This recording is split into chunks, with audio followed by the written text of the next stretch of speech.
பணிக்குழு நமது உயர்மறை மாவட்டத்தில் சிறப்பாக பணியாற்றி கொண்டிருக்கிறது, செயல்படுகிறது. ஆங்கிலத்திலும் இந்த பணிக்குழு இருக்கிறது, தமிழிலும் இந்த பணிக்குழு இருக்கிறது. இந்த பணிக்குழுவின் தலைவராக பிரதர் ராஜா அவர்கள் என்னை அறிமுகம் செய்த பிரதர் சென்னை உயர்மறை மாவட்ட கத்தோலிக்க அறுப்படை பணிக்குழுவின் தலைவராக கோஆர்டினேட்டர் என்று சொல்லுகிறோம். ஒருங்கிணைப்பாளராக அவர் செயலாற்றுகிறார். அவரோடு சேர்ந்து இப்பொழுது பிரதர் ஜான் நம்மோடு இருக்கிறார்கள், மற்றவர்கள் நிறைய பேர் இருக்கிறாங்க. எங்களை எல்லாம் ஊக்குவிக்கின்ற விதத்தில் பங்கு தந்தையர்கள் அழைத்து மக்களுக்கு ஒரு நாள் தியானம், 3 நாள் தியானம், இப்படி தியானங்கள் கொடுப்பதற்கு, ஆண்டவருடைய வார்த்தையை வல்லமையோடு எடுத்துரைப்பதற்கு வாய்ப்பளிக்கிறார்கள். அந்த விதத்திலே உங்கள் இந்த பங்கினுடைய பங்கு தந்தை உங்கள் இதயத்துக்கு நெருக்கமானவர் அருள் தந்தை மகேஷ் அவர்கள் எங்களை அழைத்து இந்த நல்ல வாய்ப்பை கொடுத்திருக்கிறார். ஆகவே முதலில் ஆண்டவர் இயேசுவின் பெயரால் உங்கள் அன்பு பங்கு தந்தை மகேஷ் அவர்களுக்கு நெஞ்சார்ந்த நன்றியை ஒரு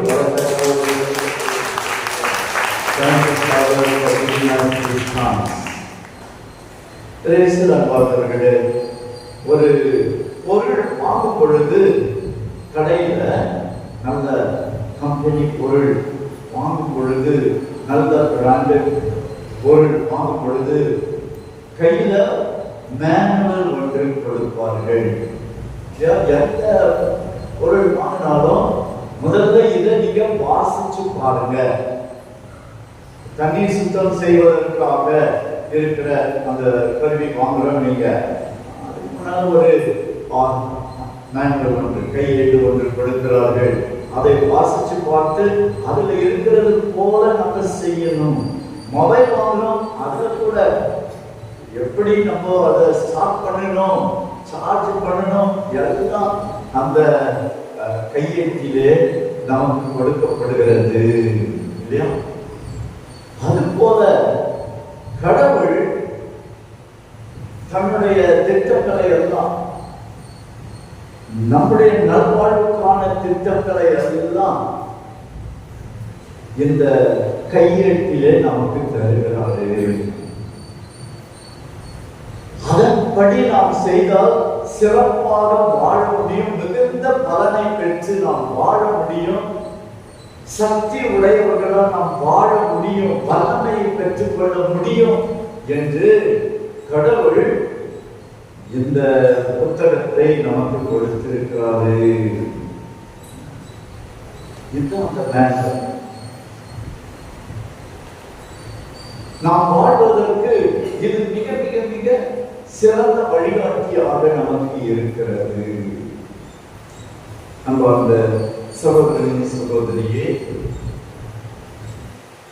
ரெட்டிங்ஸ், அங்கே ஒரு பெரிய ஏரி இருக்கிறது இல்லையா? குழல் ஏரி என்று நாம் சொல்லுகின்றோம். அப்புறம் இங்கே சம்பரம்பாக்கம் இருக்கிறது. எவ்வளவு பெரிய ஏரி! பல இடங்களிலெல்லாம் இருந்து வருகிற அந்த தண்ணி அந்த பொற்களத்திலே ரெசர்வாயர் என்று சொல்லுகிறோம், அங்கு சேர்கிறது. அதுபோல கடவுள் தன் வல்லமை எல்லாம் இந்த ரெசர்வாயர்ல, இந்த ஏரியில, இந்த பொற்களத்துல வச்சிருக்கிறாரு. சின்ன சின்ன உதாரணங்கள் நாம் புரிந்து கொள்வதற்காக, எப்படி அந்த கையேடு நமக்கு ஒரு பொருளை கையாளுவதற்கு உதவியாக இருக்கிறதோ, அது போல எப்படி இந்த கொள்கலன் ரெசர்வாயர் எல்லாம் தண்ணீரை ஒன்னா சேர்த்து வைத்திருக்கிறதோ அது போல கடவுளுடைய வல்லமை எல்லாம் இங்க இருக்கிறது.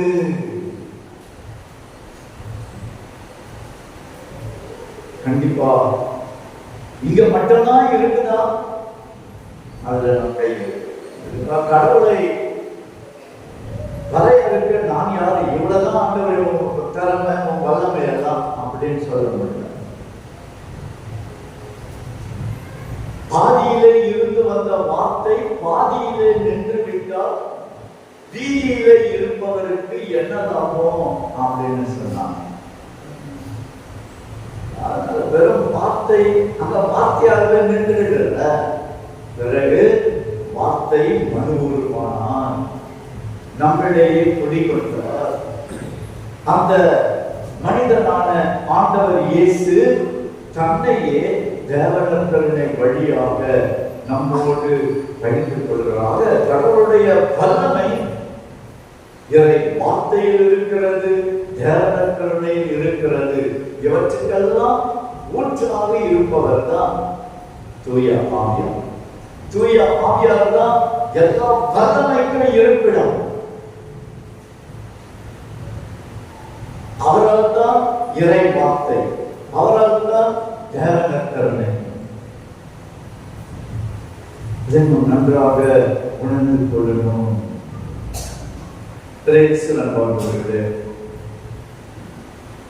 நாம் கனி தருகிற பிள்ளைகளாக இருக்கணும். கனி தருகிற பலனுள்ள மக்களாக உலகத்தில் வாழணும். எல்லோரும் விரும்புவது அதுதான். ஏதோ வந்தோம், சாப்பிட்டோம், தூங்கணும், செத்து போனோம், அது மாதிரி என்னுடைய வாழ்க்கை. என்னுடைய குடும்பத்துக்கு, என்னுடைய சமுதாயத்துக்கு, என்னுடைய திருச்சபைக்கு பயனுள்ளவர்களால் ஒவ்வொருவரும் வாழணும். கனி தருகிற பிள்ளைகளாக இருக்கணும். இந்த மரம் நல்ல மரமா கெட்ட மரமா எப்படி தெரியும்? அவருடைய கனியினால தான் இல்லையா? நல்ல மரமா கெட்ட மரமா கனியை பார்த்து சொல்ல முடியும். அது போல நம்முடைய வாழ்க்கை கூட கனி தருகிற வாழ்க்கையாக, பலன் அளிக்கிற வாழ்க்கையாய் இருக்கணும். அதுதான் நல்ல வாழ்க்கை. கனி தர வேண்டும் என்றால் ஒன்று அடிப்படையில தேவையா இருக்கிறாங்க. அடித்தளம் என்ன? கனி தருகிற வாழ்க்கை. அது இல்லைன்னா கனி தர முடியாது. எது நினைத்து பாருங்கள். இப்போ மாங்கனி வேணும், மாம்பழம் இல்லையா? அந்த கனி வேணும்னா அடிப்படையில ஒண்ணு தேவையா இருக்கு. என்ன செய்யணும்? என்ன செய்யணும்? சும்மா சொல்லுங்க. நீங்க சொல்லுதான் பதில்.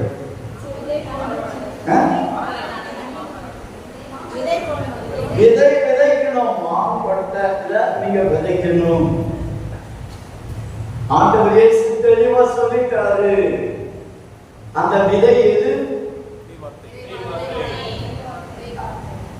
அப்படின்னா நீங்களும் நானும் பலனுள்ள மக்களா வாழணும்னா முதல்ல நம்ம விதையை ஏற்றுக்கொள்ளணும். விதை விதைக்கப்படணும். நம்ம உள்ளத்துல விதைப்பவன் உவமையில் ஆண்டவர் இயேசு சொல்றார் இல்லையா? இறை வார்த்தை தான் அந்த விதை. இறை வார்த்தை நம் உள்ளத்துல விதைக்கப்பட்டால் நாம் மிகுந்த பலன் தருகிற மக்களாக இருக்கும். தூய ஆவியார் நமக்கு துணை செய்வார். Praise the Lord. Praise the Lord. இயேசுவுக்கே புகழ், இயேசுவுக்கே நன்றி. நம்ம பலன் தருகிற மக்களாக இருக்கணும். பலன் தருகிற மக்களாக இருக்கணும். அதுதான் ஆண்டவருடைய எண்ணமாக, விருப்பமாக இருக்கிறது. ஆண்டவரே, என்னுடைய வார்த்தை நான் பிறரோடு பேசும்போது வார்த்தையுடையதாக இருக்கணும்.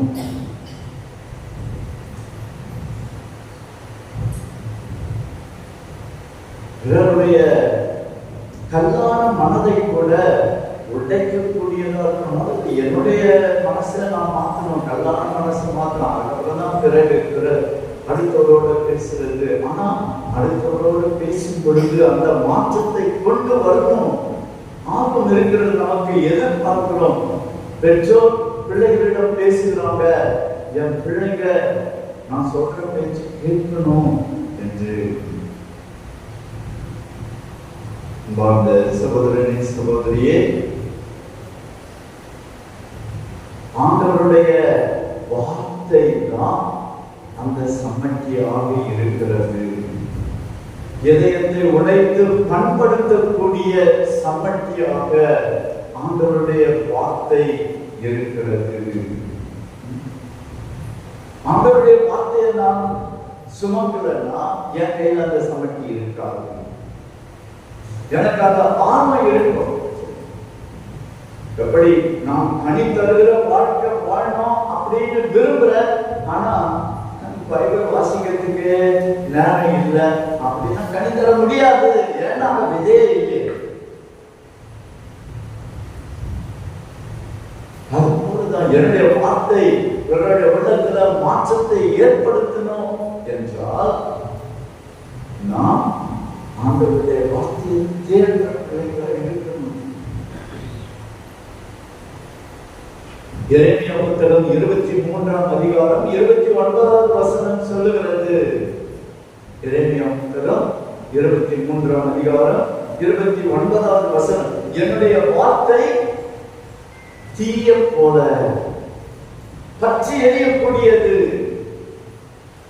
அக்கனி கொஞ்சம் கண்டேன், அதை ஆம்பொரு குந்திடை வைத்தேன். ஒரு கவிஞன் அப்படியே காட்டு வழியா போறாரு. சின்ன நெருப்பு, அதை அங்க இருந்த ஒரு காஞ்ச மரம் அதுல போடுறாரு. அங்கிருந்து கடந்து சென்று திரும்பி பார்க்கிறாரு. அந்த காலை கொழுந்து விட்டு எரிகிறது. கடல் வீரத்தில் கொஞ்சென்றும் மூப்பென்றும் உண்டோ? பாரதியாருடைய வார்த்தைகள். அவருடைய வார்த்தை அத்தகைய நெருப்பு போல பற்றி எரிந்து கொண்டே செல்லும். சம்மட்டியை போல அதே வசனத்தில் வருகிறது. யாராவது வார்த்தை வாசிங்க, அதை எடுத்துட்டீங்களா?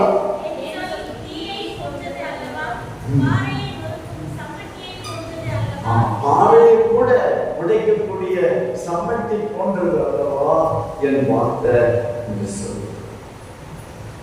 சொல்லுவார்களே.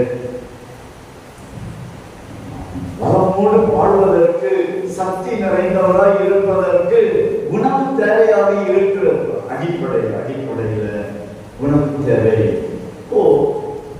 ஆண்டவர் இயேசு பாலைவனத்தில் சோதிக்கப்பட்ட பொழுது 40 நாள் அவர் உண்ணாமோட்டிருந்து ஜெபித்து கடைசியாக சாத்தானால் சோதிக்கப்படுகிறார். அப்பொழுது கல்ல அப்பமா மாற்றி சாப்பிடும் என்று சாத்தான் சொல்லும் பொழுது ஆண்டவர் இயேசு என்ன சொன்னாரு? மனிதன் அப்பத்தினால் மட்டுமல்ல வரும் ஒவ்வொரு வார்த்தையினாலும் உயிர்ப்பார். அதுதான் நமக்கு சக்தி தருகிற உணவு என்று இயேசு சொல்லுகிறார்.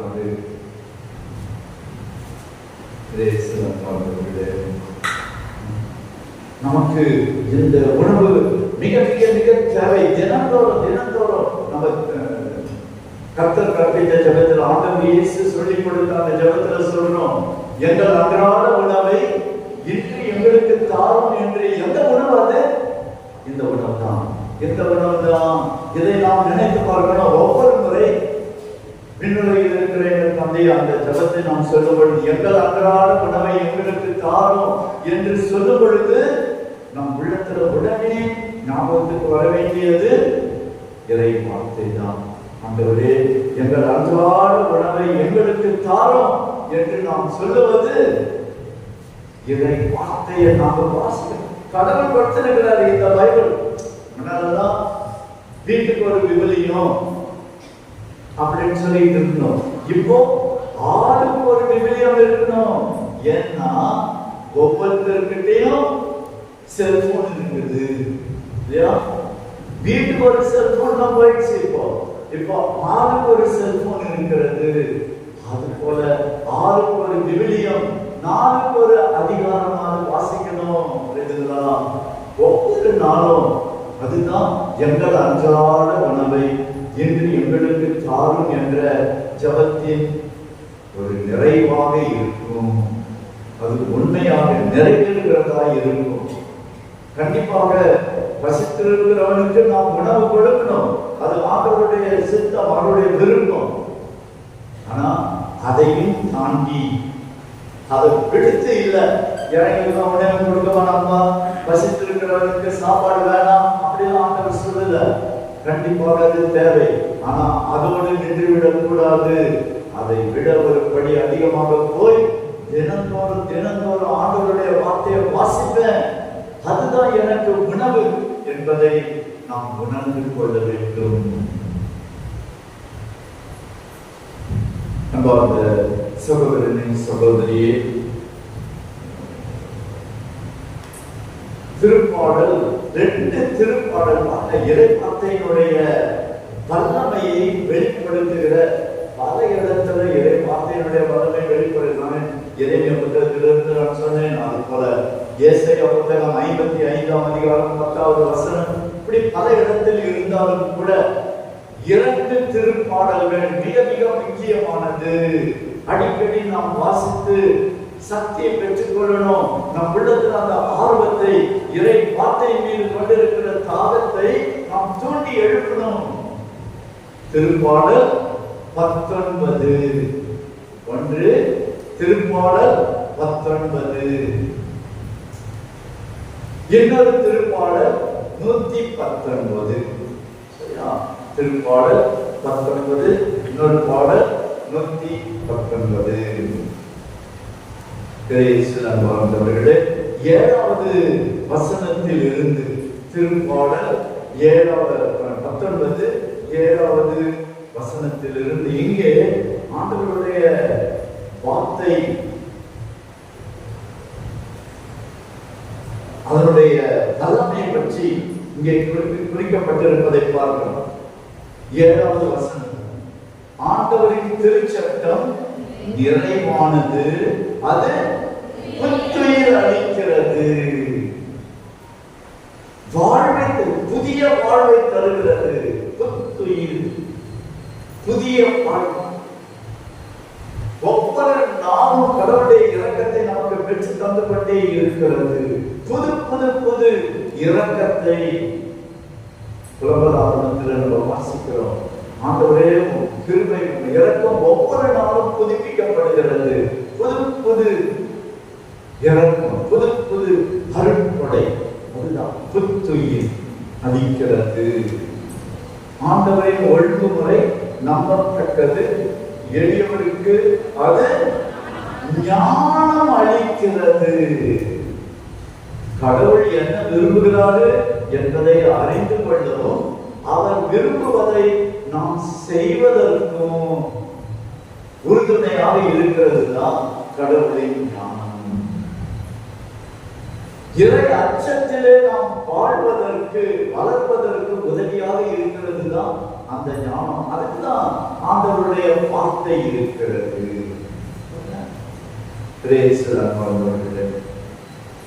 இந்த இறை அச்சம் சொல்லுவோம் இல்லையா?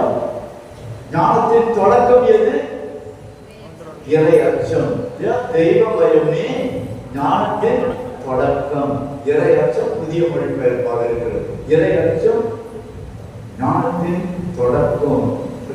இதெல்லாம் கவனிக்கணும். ஆண்டவர் இயேசு தூய ஆவியாருடைய கனிகள் எத்தனை இருக்கிறது? கனிகள் இல்லாத கொடைகள் ஞானம், புத்தி, அறிவு, விமரிசை, திடம், பக்தி, தெய்வ பயம். இல்லையா? இந்த 7 வரங்கள் இருந்தாலும் ஏசாயா புத்தகம் 11ஆம் அதிகாரம் எடுத்துக்கொள்ளுங்க.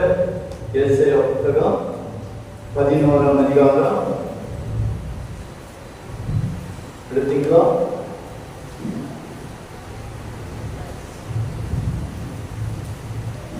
அங்கே இந்த தூய ஆவியாருடைய வரங்கள் 7 வரங்கள் குறிக்கப்பட்டிருக்கின்றன. எஸ், வாசிப்போம். 2வது வசனம். ஞானம், மெய்யுணர்வு. எல்லாரும் சேர்ந்து ஞானம், மெய்யுணர்வு, அறிவுத்திறன், ஆற்றல், நுண்ணறி, ஆண்டவரை பற்றிய அச்ச உணர்வு. அதுதான் பக்தி. தெய்வம், இந்த தெய்வம் இருக்குது. பக்தின்றது பிறகு அகஸ்தீனார் காலத்துல 7, அது நிறைவான நம்பர்ன்றதுனால 7 இல்லாட்டி 6 தான் இருக்கும். அதனால நிறைவை தரக்கூடிய 7வது பக்தியையும் சேர்த்துக் கொண்டார். ஓகே, இதுல ஆண்டவர் இயேசு எந்த வரத்தை அதிகமாக பற்றி கொண்டார்? ஞானம், அறிவு, புத்தி, அறிவு, விமரிசை, திடம், பக்தி, தெய்வ பயம். இதுல எதை அவர் அதிகமாக பற்றி கொண்டார், பயிற்சி செய்தார், வாழ்ந்து காட்டினாரு? எதை? கீழே பாருங்க, 3வது வசனம். அப்படியே வாசிங்க. அவரும் ஆண்டவருக்கு அஞ்சி நடப்பது மகிழ்ந்தார். அவருங்கிறது யாரு? மெசியாவை குறிக்கிறது, ஆண்டவர் இயேசுவை குறிக்கிறது. ஆண்டவர் இயேசு எதுல மகிழ்ந்திருப்பார்? இறை அச்சத்துல. அதைதான் அவர் பற்றி கொள்கிறாரு. சகோதரியே, இறை அச்சத்துல நாம் வாழணும். தெய்வ பயம் அப்படியே குறைந்து கொண்டே வருகிறது. ஏன்னா தவறையே பார்த்து பார்த்து பார்த்து மனம் அப்படியே மழுங்கி போகிறது, மனசாட்சி மழுங்கி போகிறது. இந்த உலகம் அப்படிதான் போயிடும். அப்போ இறை அச்சம் நமக்கு தேவையாக இருக்கிறது. இந்த இறை அச்சத்தை வளர்க்க உதவியாக இருக்கிறது தான் நாம். இதைதான் இறைவனுடைய வார்த்தை நமக்கு தருகிறது என்று திருப்பாடல் 19 சொல்லுகிறது. எபிரேயருக்கு எழுதிய திருமுகம் 5ஆம் அதிகாரம் 7வது வசனம் பார்க்கிறோம். எபிரேயருக்கு எழுதிய திருமுகம் 5ஆம் அதிகாரம் 7வது வசனம் வாசிப்போம். இந்த உலகத்தில் வாழ்ந்த காலத்தில் சாவிலிருந்து காப்பாற்ற வல்லவரிடம் கடவுளை நோக்கி உரத்த குரலில் கண்ணீர் சிந்தி. அவர் 2 நம்பிக்கை. உரத்த குரலில் நம்ம சில நேரத்துல ஜெபிக்கணும், ஆய்த்தரந்து கூப்பிடணும் அப்படின்னா இயேசுவை போல நம்ம ஜெபிக்கிறது பாருங்க. அவர் எப்படி ஜெபித்தாரு? உரத்த குரலில் கண்ணீர் சிந்தி மன்றாட்டையும் வேண்டுதலையும் சமர்ப்பிக்கிறாரு. சரியா? அதுக்கு அடுத்து வருகிற வசனம் அதான் முக்கியமானது. அவர் கொண்டிருந்த இப்படிதான் மாஸ்டா எப்படி ஒருத்தர் சத்தமா அவர் இறைமகனாய் இருந்தும் கீழ்ப்படிதலை துன்பத்தின் வழியே கற்றுக்கொண்டார். அப்புறம் அவர் நிறைவுள்ளவராகி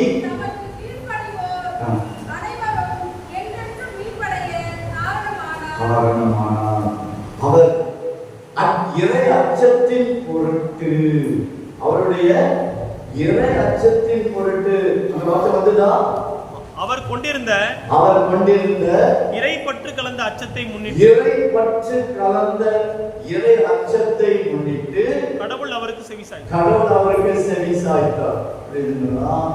ஆண்டவர் இயேசு எப்பொழுதும் பலத்த குரல் எழுப்பி கண்ணீர் சிந்தி எதுக்காக? ஆண்டவரே, நாம் ஒரு பொழுதும் மனநோக செய்யக்கூடாது, உண்மை ஒரு பொழுதும் மனநோக செய்யக்கூடாது. இதுதான் அவருடைய ஏக்கமாக இருக்கிறது. அதுக்காக தான் அவர் ஒவ்வொரு நாளும் அடிக்கடி பலத்த குரல் எழுப்பி கண்ணீர் சிந்தி அவர் செபிக்கிறார். இதுதான் இறை அச்சம். இறை அச்சம்ன்றது ஐயோ கடவுள் நம்மளை தண்டிக்க போறாரு அப்படி அல்ல. புரியுதா? கடவுள் என்ன தண்டிக்க போறாருன்றதுனால நானு அவரிடத்துல மன்னிப்பு கேட்கணும்னு இல்லை. மாறாக ஐயோ இவ்வளவு அன்பு செய்கிற கடவுளை நான் மனநோக செய்கிறேனே, இனி நான் ஒரு பொழுதும் அவருடைய மனதை நோக செய்ய மாட்டேன். ஆண்டவரே, உண்மை மனநோக செய்யாம இருக்க எனக்கு சக்தியை தாங்க. இதுதான் இறையச்சம். நான் அவருடைய மனதை நோக செய்து விடுவேனோ என்ற அச்சம் தான் இறையச்சம்.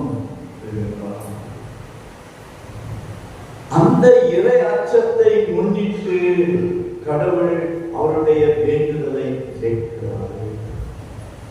சகோதரியே, நம்ம ஜெபிக்கிறோம், நம்ம வேண்டுதல் கேட்கப்படணும். இன்னொரு அதே வசனத்தை வாசிங்க, நீங்க வாசிங்க.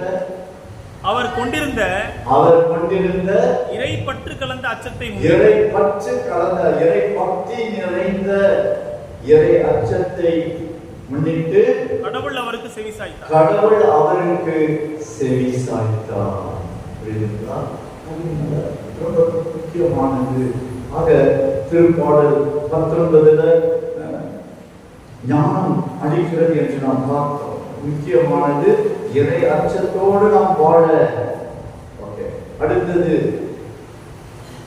8வது வசனம், 19வது திருப்பாடல் 19 ஆண்டவரின் நியமங்கள் சரியானவை, அவை இதயத்தை மகிழ்விக்கின்ற. ஆண்டவருடைய வார்த்தை இதயத்தை மகிழ செய்கிறது. ஓகே, ரொம்ப துயரம் நிறைந்த நேரத்துல ஆண்டவருடைய வார்த்தையை வாசிக்கணும். ஆண்டவருடைய வார்த்தையை வாசிக்கணும். நாங்க ஒரு சமயம் ஒரு வீட்டுக்கு போயிருக்கும் பொழுது, வீடு கேட்கிறதுக்காக ரொம்ப சோகமாக இருந்தது அந்த வீடு. வீட்டு தலைவர், வீட்டு தலைவி, பிள்ளைகள் சோகமா இருக்கிறாங்க. ஜெபம் பண்ணலாம் அப்படின்னு நினைச்சா சாமி இருக்கிறாங்க. காரணம், அவர்களுடைய ஒரே மகன் விபத்துல இறந்து போனார். சோ அந்த குடும்பத்தில் உள்ளவர்கள் அப்படியே கப்பி கொண்டு இருக்கிறது. எவ்வளவு சொல்லி பார்த்தேன், ஆனா அவங்க திருப்தி அடைவது போல தெரியல. கடவுளுடைய சித்தம் பாது கடவுளத்துல அவர் உங்களுக்காக குடும்பத்துக்காக ஜெபமணிக்கிட்டே இருப்பாரு. இதெல்லாம் நான் சொல்லி பார்த்தேன். ஞாபகம் வந்தது சாலமோனின் ஞானம் 3ஆம் அதிகாரம். சாலமோனின் ஞானம் 3ஆம் அதிகாரம். சாவுக்கு செயலெல்லாம் நம்ம அந்த பகுதியை நம்ம வாசிக்கிறோம். புரியுதுங்களா? அந்த இறை வார்த்தைக்கு எவ்வளவு வல்லமை இருக்கிறது பாருங்க. சோர்ந்து போன உள்ளத்தை கூட மீண்டும் புதுப்பித்து மகிழ்ச்சியால் நிரப்பக்கூடிய, தைரியத்தை தரக்கூடிய இறை வார்த்தை என்பதை நான் உணர்ந்து கொண்ட அன்னைக்கு அது அந்த எண்ணம் வந்தது.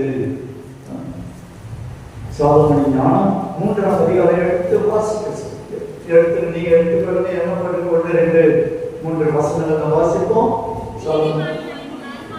ஆன்மாக்கள் உள்ளன,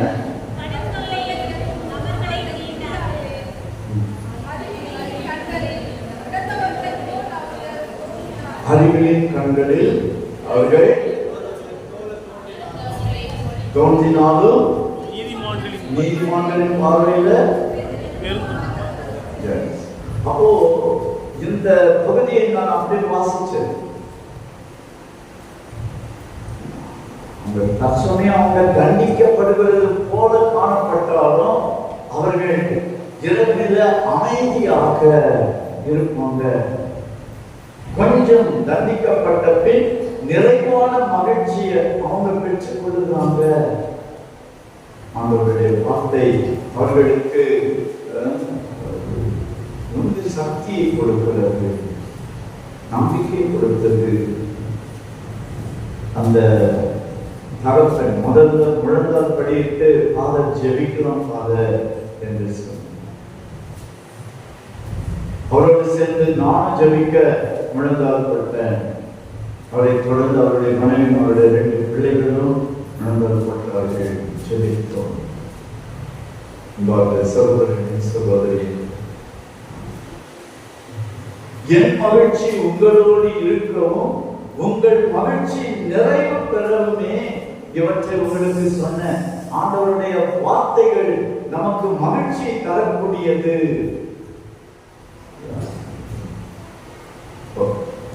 அடுத்து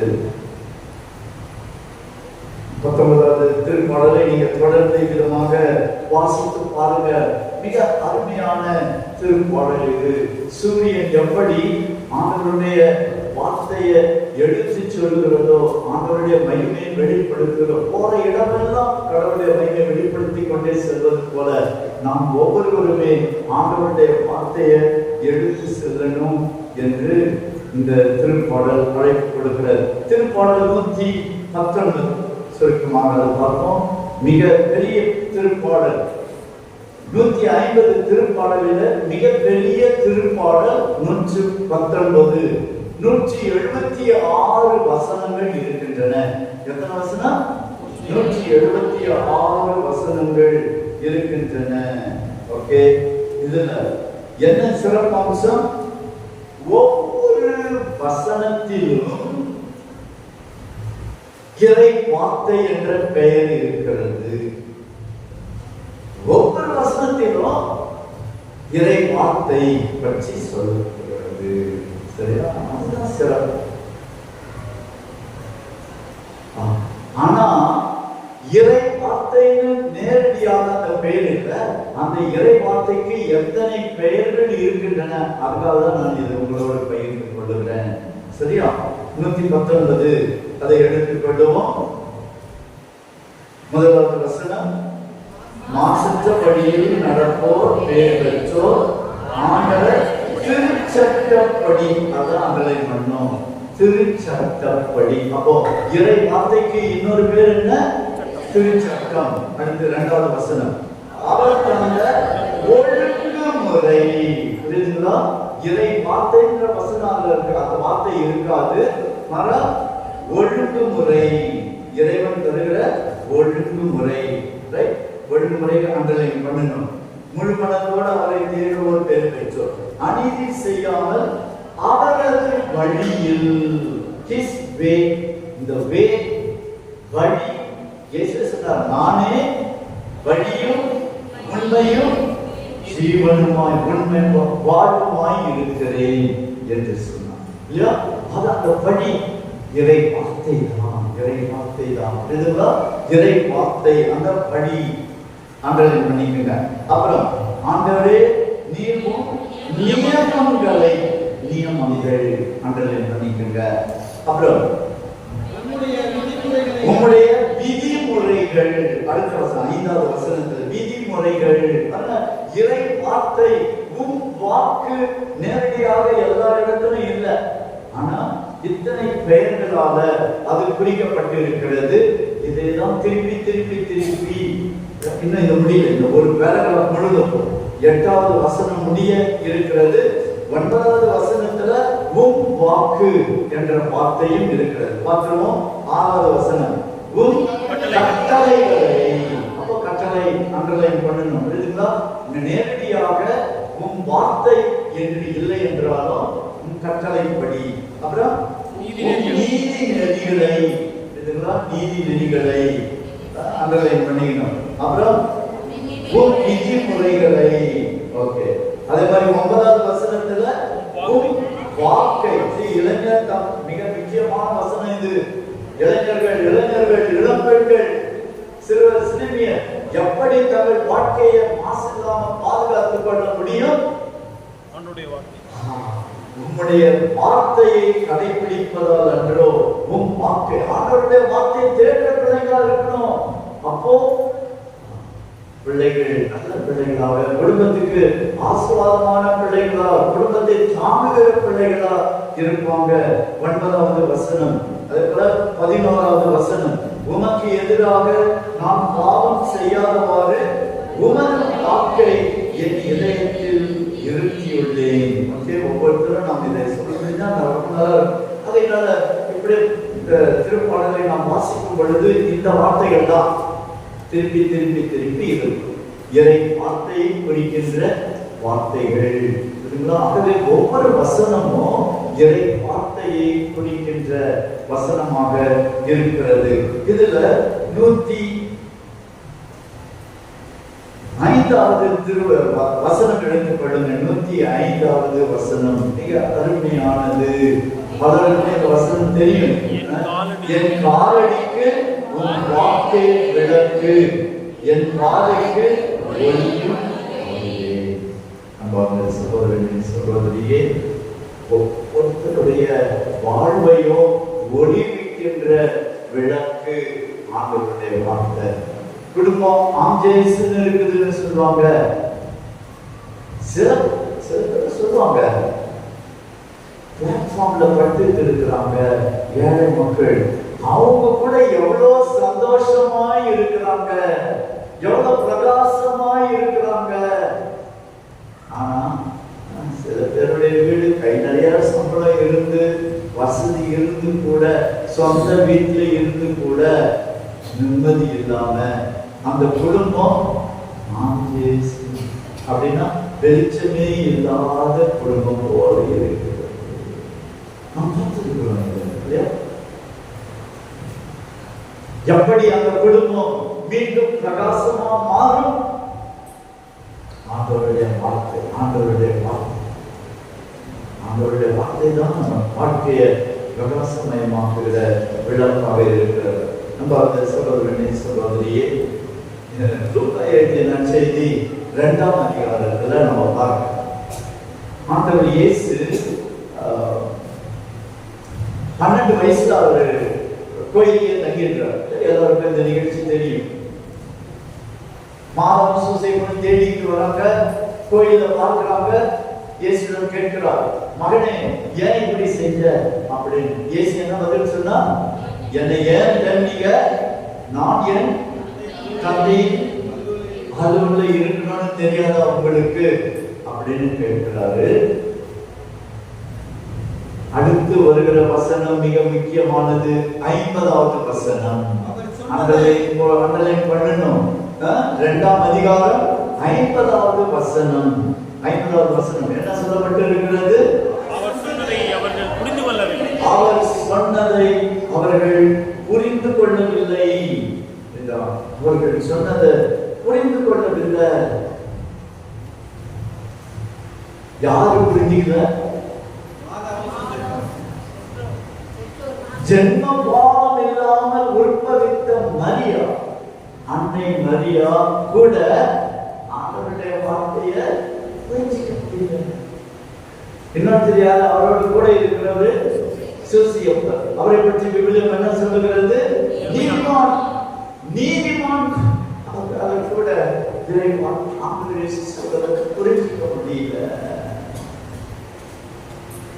ஆனா நம்ம அப்படியே விவிலியத்தை கலைச்சி படிச்சிட்ட மாதிரி, நான் என்னதுக்கு பைபிள் வாசிக்கணும், எனக்கு எல்லாம் தெரியும், எனக்கு எல்லாம் தெரியும் அப்படின்னு சொல்லிட்டு நம்ம ஏற கட்டிருக்கிறோம்.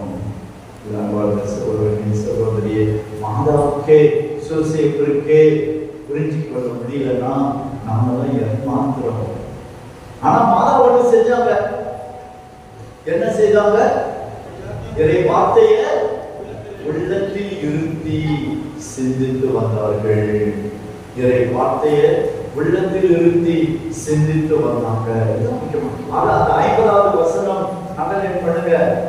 அவர் சொன்னது அவர்களுக்கு விளங்கவில்லை, புரிந்து கொள்ள முடியல. நம்ம புரிஞ்சுக்காம அப்படியே விட்டோம்னாக்கா என்ன நடக்கும்? தீயவன் வந்து அந்த வார்த்தையை அப்படியே கொத்திட்டு போயிடுவாங்க. அந்த நிகழ்ச்சி எல்லாம் பயன் இல்லாம போயிடும். ஆனா மாதா அது மாதிரி விட்டுல, எனக்கு புரியல, அதனால நான் அப்படியே மறந்துடுறேன். அந்த நிகழ்ச்சியெல்லாம் தன் உள்ளத்தில் வைத்து சிந்தித்துக் கொண்டிருந்தார்கள். வழிமாறு விழுந்த விதைகள் அப்படின்னு இயேசு சொன்னார் இல்லையா? மத்திய எழுதிய நற்செய்தி 13ஆம் அதிகாரத்துல எது அந்த வழியோர விதைகள்? ஆண்டவருடைய வார்த்தைய புரிந்து கொள்ளாம இருக்கிறது தான் வழியோர விதை. இதுதான் ஆண்டவர் கொடுக்கிற விளக்கம். அதுதான் 30 மடங்கு, 60 மடங்கு, 100 மடங்கு பலன் தருகிற விதை. எப்படி? ஆண்டவருடைய வார்த்தையை முதல்ல புரிஞ்சுக்கிட்டு அதை மனதில் இருத்தி அதன்படி வாழ்றவங்க 30 மடங்கு, 60 மடங்கு, 100 மடங்கு. அப்போ புரிஞ்சுக்கிறது எவ்வளவு முக்கியம் பாருங்க. அதுக்காகதான் நான் சொல்றேன், இவ்வளவு மாதாவே சூசையப்பரே ஆண்டவருடைய வார்த்தையை புரிந்து கொள்ள முடியல. ஆனா அவங்க நம்மள மாதிரி அப்பா புரிஞ்சிக்க முடியல, அதை விட்டு வேற பொழுதிப்போம் அப்படின்னு விட்டு இல்ல. ஒவ்வொரு நிகழ்வையும் தன் உள்ளத்தில் இருத்தி சிந்தித்து கடவுளுடைய இரக்கத்தை, தயவை, அருளை தேடியவர்கள்.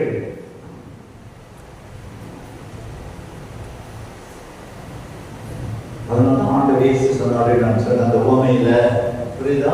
மாதாவை சூசையப்பரை நினைச்சு பார்த்திருப்பார் இயேசு. ஆண்டவருடைய வார்த்தையை புரிந்து கொண்டு அதன்படி நடக்கிறவங்க அன்னை மரியாதை சூசையப்பர். இதைதான் ஆண்டவர் அந்த உவமையில சொல்றார்.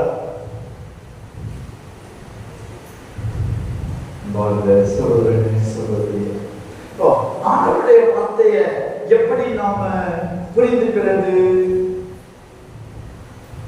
ஆண்டவருடைய வார்த்தை எப்படி நாம் புரிந்து கொள்வது? திருப்பாடல் 73. திருப்பாடல் எல்லோரும் எடுத்துக்கொள்வோம். திருப்பாடல் 73. இங்கே அவர் ஒரு பதில் சொல்லுகிறார் பாருங்க. திருப்பாடல் 73 எடுத்தீங்களா? 16, 17 வசனம். திருப்பாடல் 73. எல்லோரும் ஏன்னா இது முக்கியமான ஆண்டவருடைய வார்த்தை புரிஞ்சிக்க முடியல அப்படின்னு போது மற்றவங்க கிட்ட கேட்கலாம், இல்லாட்டா புக் எடுத்து வாசிக்கலாம், யூடியூப்ல பார்க்கலாம், இன்டர்நெட்ல கூகுள்ல போய் பார்க்கலாம். இதெல்லாம் ஒரு பக்கம் இருந்தாலும் மிக மிக முக்கியமாக விவிலியம் சொல்லுகிற வழியை பாருங்க. நாம் அதை தெரிந்து கொள்ளணும், புரிஞ்சு கொள்ளணும். அப்படின்னா திருப்பாடல் 73, 16 வசனம் வாசிப்போம். 16, 17. ஆகவே இதன் உண்மை என்னவென்று கண்டறிய முயன்றேன், ஆனால் அது பெரிய புதிராய் இருந்தது. நான் இறைவனின் தூயரத்துக்கு சென்ற பின்புதான் அவர்களுக்கு நேரிட போவது என்ன என்பதை உணர்ந்து கொண்டேன். எங்க அதை உணர்ந்து கொள்கிறாரு? ஆண்டவரின் தூயகத்திற்கு. இது பழைய ஏற்பாடு, புரியுதுங்களா? திருப்பாடல் நேரத்துல ஜானகரணை கிடையாது, ஆனா அதனுடைய சாயல் இருக்கிறது பாருங்க. எங்க நாம் புரிஞ்சு கொள்ள முடியும்? ஆண்டவருடைய சன்னிதானத்துல. எங்க நாம் புரிந்து கொள்ள முடியும்? தேவனக்கரணை முன்னால மேல் செய்து பாருங்கள். எந்த பகுதி உங்களுக்கு புரியலையோ, ஆண்டவருடைய வார்த்தை, ஆண்டவருடைய திருவுணம் நமக்கு புரியல அப்படின்னா தேவனக்கரணை முன்னால அமர்ந்து பைபிள் வாசி, அந்த பகுதி வாசிங்க. இங்க கொடுக்கப்பட்டிருக்கிறது ஒரு சத்தியம். இது praise the Lord, praise the Lord. இயேசுவுக்கே புகழ், இயேசுவுக்கே நன்றி.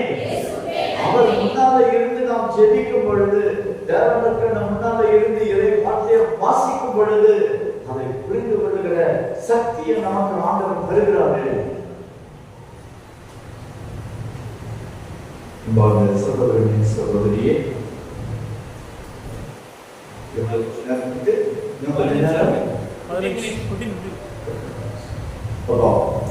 ஏசாயா புத்தகம் 38ஆம் அதிகாரம். இதெல்லாம் அடிப்படை உண்மைகள், புரியுதுங்களா? இதை நம்ம நல்ல ஞாபகத்தை வச்சுக்கணும். அப்பதான் இந்த இறை வார்த்தை நமக்கு மிகுந்த பலனை தரும், ஆர்வத்தை கொடுக்கும். சில பேர் சொல்லுவாங்க, இங்க இருந்து எப்படி இன்னொரு இடத்துக்கு அப்படியே தொடர்பு படுத்தி பார்க்கிறது, உங்களுக்கு எப்படியே தெரியுது அப்படின்னு சொல்லுவாங்க. கண்டிப்பா என்னுடைய அனுபவங்கள், சின்ன நான் சாமியாராகி 42 வருஷம் ஆயிடுச்சு. இத்தனை வருஷமா பைபிள் வாசிக்கிறது அது ஒரு பக்கம். இங்க பைபிள் என்ன சொல்லப்பட்டிருக்கு? என்ன சொல்லப்பட்டிருக்கு பாருங்க. 38வது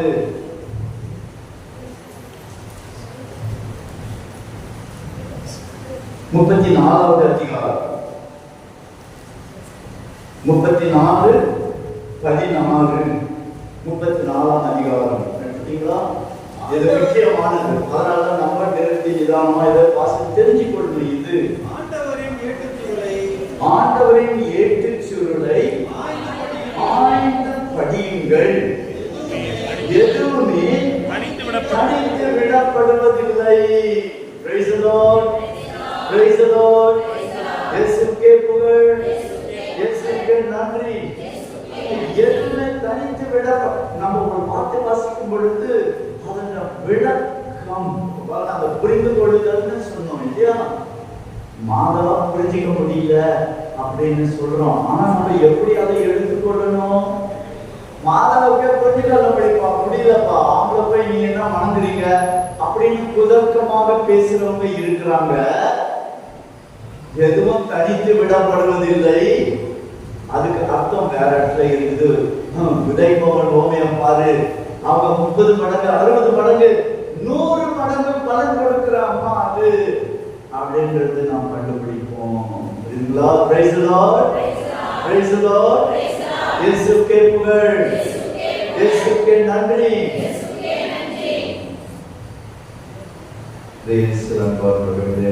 ஆண்டவருடைய வார்த்தை எதுவும் தனித்து விடப்படுவதில்லை. ஆகாத அண்டர்லைன் பண்ணிக்கங்க. எதுவுமே தனித்து விடப்படுவதில்லை. துணையின்றி எதுவும் இருப்பதில்லை. அப்புறம் தொடர்ந்து வாசிப்பான். ஏனெனில் ஆண்டவரின் வாய்மொழிந்த கட்டளை இது, அவரது ஆவிதான் இவற்றை ஒருங்கிணைத்தது. இது நம்ம கண்டுபிடிக்கிற கனெக்ஷன் இல்ல. யார் அதை கனெக்ட் பண்றது? தூய ஆவியார். தூய ஆவியார் தான் இதை எழுதுறதுக்கே உதவியாக இருக்கு. தூய ஆவியாருடைய தூண்டுதலோடு தான் இந்த விவிலியம் எழுதப்பட்டது இல்லையா?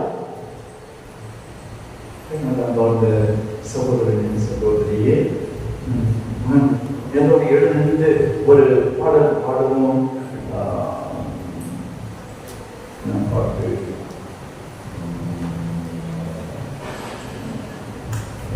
சொந்தம் என்று சொல்லிக்கொள்ள தெரியுமா? இல்லை, நீங்க முன்னாங்க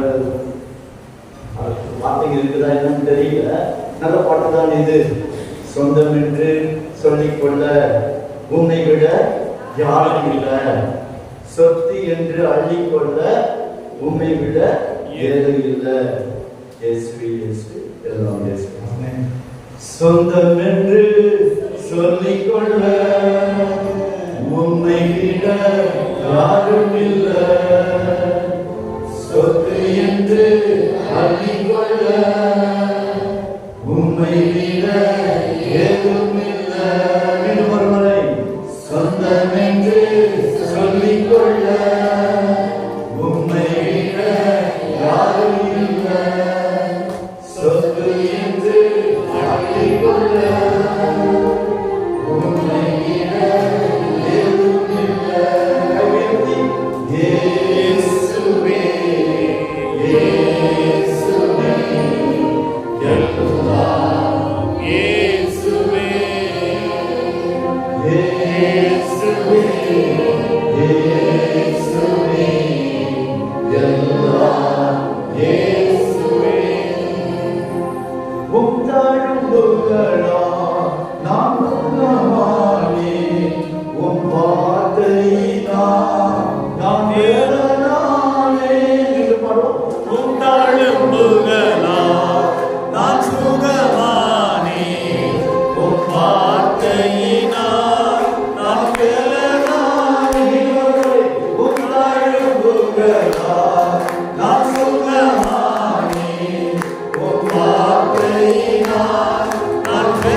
Praise the Lord. இயேசுவுக்கே புகழ், இயேசுவுக்கே நன்றி. Praise the Lord. இறை வார்த்தையினுடைய ஒரு முக்கியமான பணி. ஆண்டவர் நம்மோடு இந்த வார்த்தையை பயிர்கிறார். உள்ளம் குத்துண்டவர்களாக. நல்ல அருமையான வார்த்தை. எங்க வாசிக்கலாம் உள்ளம் குத்துண்டவர்கள். ஆண்டவருடைய வார்த்தையை கேட்கும் போது உள்ளம் குத்துண்டவர்களாக. இதுதான் அடித்தளம். இது இல்லைன்னா நிறைய காரியங்கள் தடைப்பட்டு போகும். ஆண்டவர் வார்த்தை திருப்பியும் ஆண்டவர் முன்னால எந்த திருப்பாடல் சொன்னது? 16-17 வசனம் 73ஆம் திருப்பாடல் 16-17 வசனத்துல தேவனுக்கு முன்னால உட்கார்ந்து ஜெபம் பண்ணுங்க. அவர் கருகிற முதல் காரியம், ஆண்டவருடைய வார்த்தை நமக்கு செய்கிற முதல் காரியம் மனசுல இருக்கிற பாவத்தெல்லாம் பார்க்கணும். நீ இந்த பாவம் செஞ்சிருக்கிய, எப்ப நீ இதை விட்டு எழுந்திருக்க போற? பன்றிகள் சாப்பிடுற சாப்பாட்டையே தேடிட்டு இருக்கிறிய. என் வீட்டுல எவ்வளவு அருமையான சாப்பாடு இருக்குது, எப்ப நீ எழுந்து வர போற?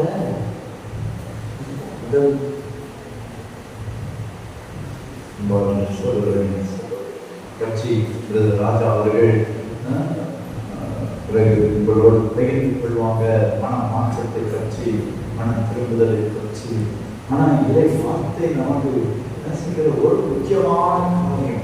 ஏன்னா இது மேலதான் அப்படியே கட்டி எழுப்பப்படணும். இதை வார்த்தையை கேட்டு அதன்படி நடக்கிறவர்கள் எப்படிப்பட்டவங்க சொல்லியிருக்கிறாரு? இதை வார்த்தையை கேட்டு அதன்படி நடக்கிறவங்க பாறை மீது தன் வீட்டை கட்டிய அறிவாளிக்கு ஒப்பாவார்.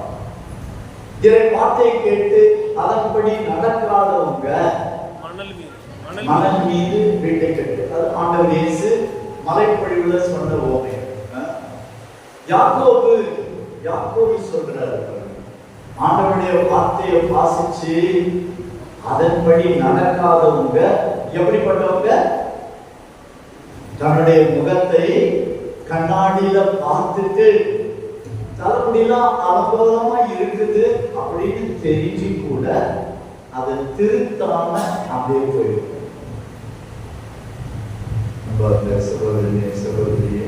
யாக்கோபு எழுதிய திருமுகத்துல நாம் பார்க்கிறோம், ஆண்டவருடைய வார்த்தையை வாசித்து அதன்படி நடக்காதவங்க கண்ணாடி முன்னால பார்த்துட்டு அது தலைமுடிய சீர் பண்ணாம அப்படியே போகணும். என்ன பிரயோஜனம் இருக்குது? அப்போ ஆண்டவருடைய வார்த்தையை வாசிச்சு நீ மனம் திரும்புதான் கண்ணாடி முன்னால பார்த்துட்டு சும்மா போற மனுஷனை போலதான், மணல் மீது வீட்டை கட்டிய மனுஷனை போலதான் நம்ம இருப்போம். அழிவுதான் நமக்கு இருக்கும். சகோதரியே, ஆண்டவருடைய வார்த்தை மகிழ்ச்சியை தருகிறது. நான் சொன்னேன், மகிழ்ச்சி உங்களோடு இருக்கும்படியாக, அந்த மகிழ்ச்சி நிறைவு தரும்படியாக நான் உங்களுக்கு எதை சொல்லுகிறேன் அப்படின்னு சொல்லி சகோதரியே, கடைசியாக இறை வார்த்தை வெளிப்படுத்துகிறது, நம்மை உருவாக்குகிறது.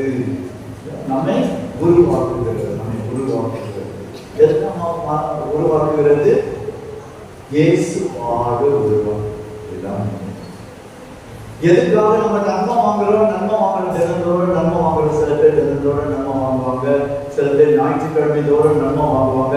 எதுக்காக நன்மை வாங்குறோம்? நாம் இயேசுவாக மாறுவதற்கு. இயேசு என் கூட இருக்கிறார் என்பதை உணர்ந்து இயேசுவாக நாம் கொஞ்சம் கொஞ்சமா நாம் மாற்றணும், இல்லைன்னா போயிடணும்.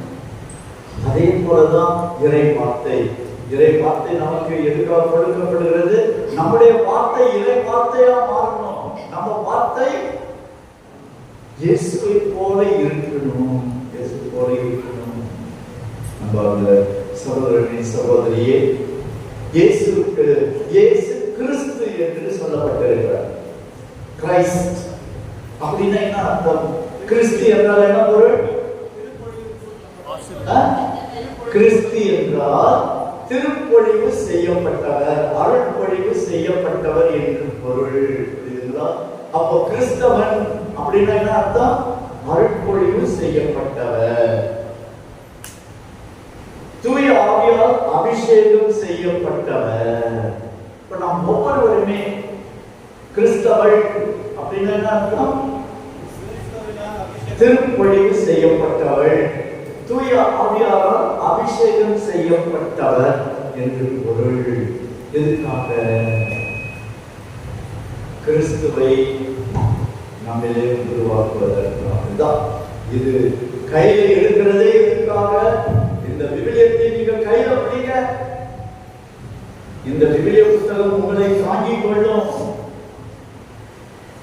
இந்த விவிலியத்தை தினந்தோறும் வாசித்து புரிந்து கொண்டு அதன்படி நடக்க முயற்சி செய்ய கிறிஸ்துவாக நாம் மாறிடுவோம்.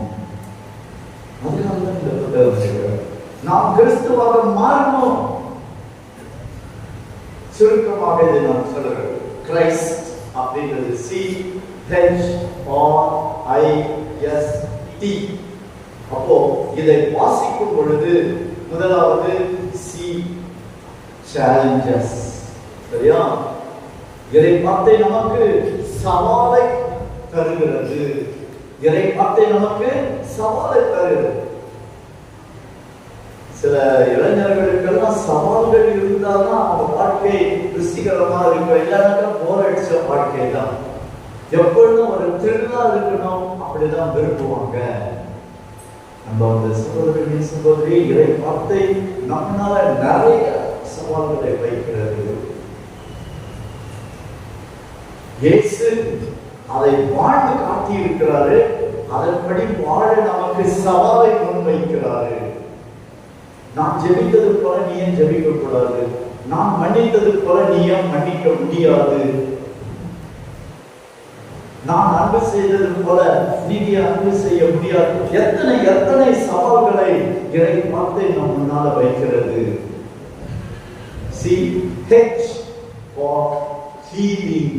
இறை வார்த்தை நலமளிக்கிறது. சரியா? C for challenge. சவாலை முன்வைக்கிறது. இரண்டாவது healing. குணப்படுத்துகிறது, நலமளிக்கிறது. எல்லா பாவ நோயிலிருந்து நம்மை விடுவிக்கிறது. ஆண்டவருடைய வார்த்தை. எதற்கு நம்ம அடிமையா இருக்க கூடாது? எந்த நோய்க்கு நம்ம அடிமையா இருக்க கூடாது? எந்த பாவத்துக்கு நம்ம அடிமையா இருக்க கூடாது? நலமளிக்கிறது. CHR for reveal. God's word reveals. வெளிப்படுத்துகிறது. நம்ம யாரு? இயேசு யாரு? தூய ஆவி யாரு? மாதா யாரு? எல்லாவற்றையும் வெளிப்படுத்துகிறது. கடவுளுடைய திருவுளம் என்ன? வெளிப்படுத்துகிறது. அப்போ இதை வார்த்தை நாம் வாசிப்பது வெளிப்பாட்டை பெற்றுக் கொள்வதற்காக. இதை வார்த்தை நாம் வாசிப்பது வெளிப்பாட்டை பெற்றுக் கொள்வதற்காக. CHR reveals. அடுத்து CHR I for instruction. சரியா? கற்பிக்கிறது. தீமோத்தேயுவுக்கு எழுதிய திருமுகம் 2வது திருமுகம் 3ஆம் அதிகாரம் 16-17 வசனத்துல நம்ம பார்க்கிறோம். இறை வார்த்தை நமக்கு கற்பிப்பதற்கும் கண்டிப்பதற்கும் சரியான முறையில பயிற்றுவிக்கிறதுக்கும்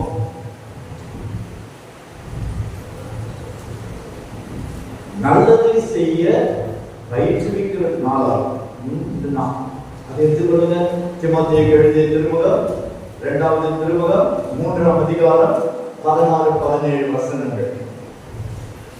மறைநூல் அனைத்தும் கடவுளின் தூண்டுதல் பெற்றுள்ளது. மறைநூல் அனைத்தும் கடவுளின் தூண்டுதல் பெற்றுள்ளது. அது கற்பிப்பதற்கும் ஒன்று, கண்டிப்பதற்கும் சீராக்குவதற்கும். அப்படின்னா என்ன அர்த்தம் பாருங்க. இப்போ நீ போற பாதை தப்பு, தலையில கொட்டி நீ தப்புன்னு சொல்லுகிறது, அது கண்டிப்பதற்கு. அடுத்தது நேர்மையாக வாழ பயிற்றுவிப்பது. இரண்டாவது, அதாவது கண்டிப்பதற்கு, கற்பிப்பதற்கும் சீராக்குவதற்கும். கண்டிப்பதற்கும் சீராக்குவதற்கும். வெறும் போட்டு பட்டையில சரியான பாதையை காட்டும். இந்த பாதை தப்பு, நீ இந்த பாதை வழியா வரணும், அதான் சீராக்குவது. சில பேரு நீ செய்யறது தப்புன்னு மட்டும் தான் சொல்லுவாங்க, சரியான வழியை காட்ட மாட்டாங்க. ஆண்டவருடைய வார்த்தை தவறையும் சுட்டி காட்டுகிறது, சரியானதை நமக்கு வெளிப்படுத்துகிறது. சரியா? அப்போ இன்ஸ்ட்ரக்ஷன், கற்பிக்கிறது நமக்கு. கடைசி நாலாவது, நல்லது செய்யறதுக்கு பயிற்சி கொடுக்கிறது இறை வார்த்தை. சரியா? ஓகே. CHRIS or strengthen. சரியா? உறுதிப்படுத்து, நம்மை பலப்படுத்துகிறது. ஆண்டவருடைய வார்த்தையை உணவு என்று நாம் தியானித்தோம். ஆண்டவருடைய வார்த்தை நம்மை பலப்படுத்தும். சரியா? கடைசியாக CHRIS, T for transformation. சரியா? நம்மை மாற்றுகிறது, உருமாற்றுகிறது. யாரை உருமாற்றுகிறது? கிறிஸ்துவாக நம்மை உருமாற்று. எல்லோரும் எழுந்திருப்போம். ஆண்டவரே, வல்லமை யாருடையது? வல்லமை யாருக்குரியது? கடவுளுக்கே உரியது. திருப்பாடல் 62:11. முதல்ல அதுதான் தோணணும். புரியுதா? வல்லமை கடவுள்.